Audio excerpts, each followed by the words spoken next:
Supreme court में पंजाब और खैबर पख्तूनख्वा के इंतखाबात से मुतालिक केस की समाअत। चीफ जस्टिस की सरबराही में 3 रुकनी बेंच समाअत कर रहा है। चीफ जस्टिस ने फारूक एच नाइक से इस्तफसार किया कि क्या आप कार्रवाई का हिस्सा बनना चाहते हैं, जिस पर फारूक एच नाइक ने जवाब दिया, जी हम कार्रवाई का हिस्सा हैं, हमने तो बॉयकॉट किया ही नहीं था।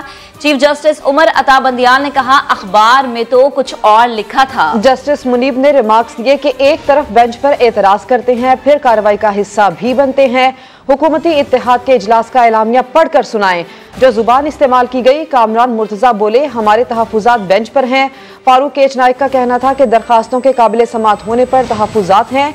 चीफ जस्टिस ने रिमार्क्स दिए कि अगर बॉयकॉट करना है तो अदालती कार्रवाई का हिस्सा ना बने, बॉयकॉट नहीं किया तो लिख कर दे। अकरम शेख एडवोकेट ने अदालत में मौक़िफ़ अपनाया कि वकालतनामा वापस लेने तक वकील दलाइल दे सकते हैं, जिस पर जस्टिस एजाजुल एहसन ने रिमार्क्स दिए कि वकालतनामा देने वालों ने ही अदम एतमाद किया है। अकरम शेख एडवोकेट ने कहा, वकीलों का अदालत आना ही उनका एतमाद जाहिर करता है। चीफ जस्टिस ने इफ्तिसार किया कि अटॉर्नी जनरल साहब, आपको क्या हिदायत मिली हैं? हुकूमत अदालत का बॉयकॉट नहीं कर सकती। अटॉर्नी जनरल मंसूर उस्मान का कहना था कि जी हाँ, हुकूमत बॉयकॉट नहीं कर सकती, जिस पर चीफ जस्टिस ने रिमार्क्स दिए कि संजीदा अटॉर्नी जनरल से ऐसी ही तवक्को थी। इसी पर बात करेंगे, अपने नुमाइंदे शहजाद अली ने हमें ज्वाइन किया है। शहजाद, बताएगा details.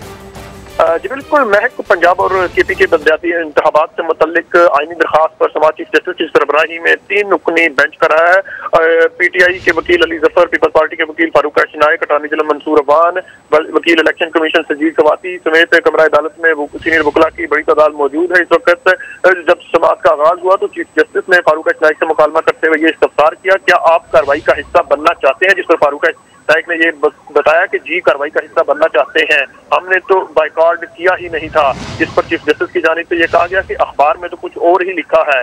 Chief justice Munib Akhtar ने यह कहा कि आप एक तरफ बेंच पर एतराज करते हैं, दूसरी तरफ कार्रवाई का हिस्सा भी बन रहे हैं। जस्टिस मुनीब अख्तर की जानिब से यह भी कहा गया कि हुकूमती इत्तेहाद इजलास का एलामिया पढ़कर सुनाएं, जो जुबान इस्तेमाल की गई हमारे, जिस पर कामरान मुर्तजा जो JUIF की जानिब पेश हुए थे अदालत में, उनकी जानिब से ये कहा गया कि हमारे तहफुजात बेंच पर हैं। फारूक एच नाइक ने यह कहा कि दरखास्तों के काबिल समाअत होने पर तहफुजात हैं। चीफ जस्टिस ने यह कहा कि अगर बाइकॉट करना है तो अदालती कार्रवाई का हिस्सा ना बने। चीफ जस्टिस ने यह भी कहा कि बाइकॉट नहीं किया तो लिख कर दें। वकील अकरम शेख ने अदालत में कहा कि वकालतनामा वापस लेने तक वकील दलाइल दे सकते हैं, वकालतनामा देने वालों ने ही अदम एतमाद का इजहार किया है। जो वकील अकरम शेख की जानिब से यह भी कहा गया कि वकीलों का अदालत में आना ही जो है वो एतमाद जाहिर करता है। जिस पर चीफ जस्टिस ने अटॉर्नी जनरल को मुखातिब करते हुए कहा कि अटॉर्नी जनरल साहब, आपको क्या हिदायत मिली है? हुकूमत अदालत का बाइकॉट नहीं कर सकती। अटॉर्नी जनरल ने यह कहा कि हुकूमत अदालत का बाइकॉट नहीं कर रही। चीफ जस्टिस की जानिब से यह कहा गया अटॉर्नी जनरल को मुखातिब करते हुए कि संजीदा अटॉर्नी जनरल से ऐसी ही तवक्को थी। अटॉर्नी जनरल ने यह कहा कि हुकूमत आइन के मुताबिक चलती है। फारूक एच नाइक ने यह कहा कि बेंच का दायरा इख्तियार पर भी तहफुजात हैं, जिस पर जस्टिस मुनीब अख्तर की जानिब से यह रिमार्क सामने आया कि गुज़िश्ता 40 घंटे से मीडिया कह रहा है कि एलामिया के मुताबिक सियासी जमातें बेंच पर अदम एतमाद कर चुकी हैं। जस्टिस मुनीब अख्तर ने यह भी कहा कि हमने इत्तेमाद नहीं तो दलाइल कैसे दे सकते हैं। जस्टिस मुनीब अख्तर ने यह भी कहा कि अगर एलामिया वापस दिया है तो आपको सुन लेंगे। अटॉर्नी जनरल ने यह मौका पर इख्तियार किया कि दरखास्त में इलेक्शन कमीशन का फैसला कलअदम देने की इस्तदा है। सदर को KPK की तारीख देने की भी इस्तदा की गई है। दरखास्त की बुनियाद पर 1 मार्च का अदालती फैसला था। अटॉर्नी जनरल ने यह भी मौका सामने आया अटॉर्नी जनरल की जानिब से कि फैसले में अदालत ने पंजाब के लिए सदर और KP में गवर्नर को तारीख देने का हुक्म दिया है। अटॉर्नी जनरल ने यह भी कहा कि गवर्नर KP ने दरखास्तें दायर होने तक कोई तारीख नहीं दी थी, जिस पर चीफ जस्टिस की जानिब से यह इस्तफसार हुआ कि इलेक्शन कमीशन 8 अक्टूबर की तारीख कैसे दे सकता है। चीफ जस्टिस ने यह भी कहा कि कानून किसी को इलेक्शन मुलतवी करने का इख्तियार नहीं देता। चीफ जस्टिस ने यह भी वादे कर दिया कि अदालत ही इलेक्शन की तारीख आगे बढ़ा सकती है। 1988 में भी अदालत के हुक्म पर ही इंतखाबात आगे बढ़ाए गए थे। चीफ जस्टिस ने यह कहा कि अदालत जमीनी हक़ाइक़ का जायजा लेकर हुक्म जारी करती है। जिस हुक्मनामे का जिक्र कर रहे हैं इस पर अमल हो चुका है। जस्टिस एजाजुल एहसन की जानिब से यह रिमार्क सामने आया कि असल मामला इलेक्शन कमीशन के हुक्मनामे का है, अदालती हुक्म इलेक्शन कमीशन पर लाजिम है। जस्टिस एजाजुल एहसन ने यह कहा कि इलेक्शन कमीशन के हुक्म बरकरार रहा तो बाकी सजाएं खत्म हो जाएंगी। अटॉर्नी जनरल ने यह कहा कि पहले राउंड में 9 रुकनी बेंच ने मुकदमा सुना था। 21 फरवरी को समाअत का हुक्म आया, जिसके बाद जो है वो 2 जजेस का इख्तलाफ भी सामने आया। अटॉर्नी जनरल ने यह भी कहा कि 2 जजेस ने पहले दिन दरखास्तें खारिज की, जिस पर चीफ जस्टिस की जानिब से यह कहा गया कि एक जज ने दरखास्त खारिज की थी। चीफ जस्टिस ने यह भी कहा कि जस्टिस अतर मिनल्ला ने शायद नोट में दरखास्त खारिज करने का नहीं लिखा, जिस पर अटॉर्नी जनरल की जानिब से यह मौक़िफ़ आया कि जस्टिस याहिया अफरीदी और जस्टिस अतर मिनल्ला ने अपने इखलाफी नोट में जो है वो इत्तफाक किया है। चीफ जस्टिस ने यह कहा कि आपका नुक्ता नजर समझ आ गया है। इस वक्त जो है वो अटॉर्नी जनरल मंसूर अमान जो है वो रोस्टम पर मौजूद है और जजीज के सवालात के जवाब दे रहे हैं और अपने जो है वो जो उन्हें हुकूमत की जानिब से हिदायत मिली है वो भी अपना मौक़िफ़ जो है इस वक्त बेंच के सामने रखे हैं। जी ठीक है। अच्छा शहजाद, आप चूंकि कमरा अदालत के बाहर मौजूद है, अब बाहर क्या सिचुएशन अगर आप बता सकें, क्योंकि जाहिर है एक बहुत अहम केस है, बहुत सेंसिटिव है। जी जी जो है वो अदालत के बाहर भी गैर मामूली हालात हैं, क्योंकि बुकला की एक बड़ी तादाद इस वक्त जो है वो सुप्रीम कोर्ट पाकिस्तान के जो बाहर सड़क है वहाँ पर मौजूद है और जो बुकला आए हैं आज सुबह सवेरे ही यहाँ पर पहुंचे हैं। उनका ये कहना है कि हम जो है वो चीफ जस्टिस से इज़हार यकजहती के लिए आए हैं, क्योंकि एक जो है क्राइसिस सामने आ रहा है मुल्क में। इस हवाले से जो है वो बुकला की बड़ी तादाद इस वक्त जो है वो सुप्रीम कोर्ट के बाहर मौजूद है।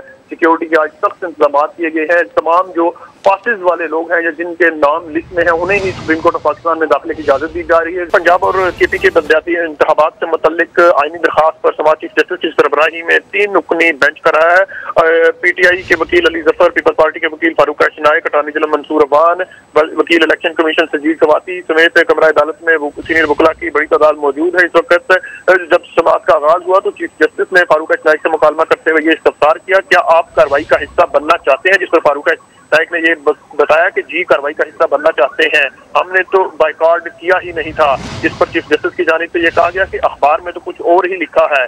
चीफ जस्टिस मुनीब अख्तर ने यह कहा कि आप एक तरफ बेंच पर एतराज करते हैं, दूसरी तरफ कार्रवाई का हिस्सा भी बन रहे हैं। जस्टिस मुनीब अख्तर की जानिब से यह भी कहा गया कि हुकूमती इत्तेहाद इजलास का एलामिया पढ़कर सुनाएं जो जुबान इस्तेमाल की गई। हमारे जिस पर कामरान मुतला जो JUI की जानिब से पेश हुए थे अदालत में, उनकी जानिब से ये कहा गया कि हमारे तहफ़्फ़ुज़ात बेंच पर हैं। फारूक नाइक ने यह कहा कि दरखास्तों के काबिल समाअत होने पर तहफ़्फ़ुज़ात हैं। चीफ जस्टिस ने यह कहा कि अगर बाइकॉट करना है तो अदालती कार्रवाई का हिस्सा ना बने। चीफ जस्टिस ने यह भी कहा कि बाइकॉट नहीं किया तो लिख कर दें। वकील अकरम शेख ने अदालत ने कहा कि वकालतनामा वापस लेने तक वकील दलाइल दे सकते हैं, वकालतनामा देने वालों ने ही अदम एतमाद का इजहार किया है। जो वकील अकरम शेख की जानिब से यह भी कहा गया कि वकीलों का अदालत में आना ही जो है वो एतमाद जाहिर करता है। जिस पर चीफ जस्टिस ने अटॉर्नी जनरल को मुखातिब करते हुए कहा कि अटॉर्नी जनरल साहब आपको क्या हिदायत मिली है? हुकूमत अदालत का बाइकॉट नहीं कर सकती। अटॉर्नी जनरल ने यह कहा कि हुकूमत अदालत का बाइकॉट नहीं कर रही। चीफ जस्टिस की जानिब से यह कहा गया अटॉर्नी जनरल को मुखातिब करते हुए कि संजीदा अटॉर्नी जनरल से ऐसी ही तवक्को थी। अटॉर्नी जनरल ने यह कहा कि हुकूमत आइन के मुताबिक चलती है। फारूक नाइक ने यह कहा कि बेंच का दायरा इख्तियार पर भी तहफ़्फ़ुज़ात हैं। जिस पर जस्टिस मुनीब अख्तर की जानिब से यह रिमार्क सामने आया कि गुज़िश्ता 40 घंटे से मीडिया कह रहा है कि एलामिया के मुताबिक सियासी जमातें बेंच पर अदम एतमाद कर चुकी हैं। जस्टिस मुनीब अख्तर ने यह भी कहा कि हमने इत्तेमाद नहीं तो दलाइल कैसे दे सकते हैं। जस्टिस मुनीब अख्तर ने यह भी कहा कि अगर एलामिया वापस दिया है तो आपको सुन लेंगे। अटॉर्नी जनरल ने ये मौका इख्तियार किया कि दरखास्त में इलेक्शन कमीशन का फैसला कलअदम देने की इस्तदा है। सदर को KPK की तारीख देने की भी इस्तदा की गई है। दरखास्त की बुनियाद पर 1 मार्च का अदालती फैसला था। अटॉर्नी जनरल ने यह भी मौका सामने आया कि अटॉर्नी जनरल की जानिब से कि फैसले में अदालत ने पंजाब के लिए सदर और KP में गवर्नर को तारीख देने का हुक्म दिया है। अटॉर्नी जनरल ने यह भी कहा कि गवर्नर KP ने दरखास्तें दायर होने तक कोई तारीख नहीं दी थी। जिस पर चीफ जस्टिस की जानिब से यह इस्तफसार हुआ कि इलेक्शन कमीशन 8 अक्टूबर की तारीख कैसे दे सकता है। चीफ जस्टिस ने यह भी कहा कि कानून किसी को इलेक्शन मुलतवी करने का इख्तियार नहीं देता। चीफ जस्टिस ने यह भी वादे कर दिया कि अदालत ही इलेक्शन की तारीख आगे बढ़ा सकती है। 1988 में भी अदालत के हुक्म पर ही इंतखाबात आगे बढ़ाए गए थे। चीफ जस्टिस ने यह कहा कि अदालत जमीनी हकायक का जायजा लेकर हुक्म जारी करती है। जिस हुक्मनामे का जिक्र कर रहे हैं इस पर अमल हो चुका है। जस्टिस एजाजुल हसन की जानिब से यह रिमार्क सामने आया कि असल मामला इलेक्शन कमीशन के हुक्मनामे का है, अदालती हुक्म इलेक्शन कमीशन पर लाजिम है। जस्टिस एजाजुल हसन ने यह कहा कि इलेक्शन कमीशन के हुक्म बरकरार रहा तो बाकी सजाएं खत्म हो जाएंगी। अटॉर्नी जनरल ने यह कहा कि पहले राउंड में 9 रुकनी बेंच ने मुकदमा सुना था। 21 फरवरी को समाअत का हुक्म आया, जिसके बाद जो है वो 2 जजेस का इख्तलाफ भी सामने आया। अटॉर्नी जनरल ने यह भी कहा कि 2 जजेस ने पहले दिन दरखास्तें खारिज की। जिस पर चीफ जस्टिस की जानिब से यह कहा गया कि एक जज ने दरखास्त खारिज की थी। चीफ जस्टिस ने यह भी कहा कि जस्टिस अतर मिनल्ला ने शायद नोट में दरखास्त खारिज करने का नहीं लिखा। जिस पर अटॉर्नी जनरल की जानिब से यह मौक़िफ़ आया कि जस्टिस याहिया अफरीदी और जस्टिस अतर मिनल्ला ने अपने इखलाफी नोट में जो है वो इत्तफाक किया है। चीफ जस्टिस ने यह कहा कि आपका नुक्ता नजर समझ आ गया है। इस वक्त जो है वो अटॉर्नी जनरल मंसूर अवान जो है वो रोस्टम पर मौजूद है और जजीज के सवालात के जवाब दे रहे हैं और अपने जो है वो जो उन्हें हुकूमत की जानिब से हिदायत मिली है वो भी अपना मौक़िफ़ जो है इस वक्त बेंच के सामने रखे हैं। जी ठीक है। अच्छा शहजाद, आप चूंकि कमरा अदालत के बाहर मौजूद है, अब बाहर क्या सिचुएशन अगर आप बता सकें, क्योंकि जाहिर है एक बहुत अहम केस है, बहुत सेंसिटिव है। जी जी, जो है वो अदालत के बाहर भी गैर मामूली हालात हैं, क्योंकि बुकला की एक बड़ी तादाद इस वक्त जो है वो सुप्रीम कोर्ट पाकिस्तान के जो बाहर सड़क है वहां पर मौजूद है। और जो बुकला आए हैं आज सुबह सवेरे ही यहाँ पर पहुंचे हैं, उनका ये कहना है कि हम जो है वो चीफ जस्टिस से इज़हार यकजहती के लिए आए हैं, क्योंकि एक जो है क्राइसिस सामने आ रहा है मुल्क में। इस हवाले से जो है वो बुकला की बड़ी तादाद इस वक्त जो है वो सुप्रीम कोर्ट के बाहर मौजूद है। सिक्योरिटी के आज सख्त इंतजाम किए गए हैं। तमाम जो पासेस वाले लोग हैं या जिनके नाम लिस्ट में है उन्हें ही सुप्रीम कोर्ट ऑफ पाकिस्तान में दाखिले की इजाजत दी जा रही है। गैर मुतल्लका किसी भी शख्स को ठीक है शहजाद, समाअत का अहवाल आपने हमें बताया है।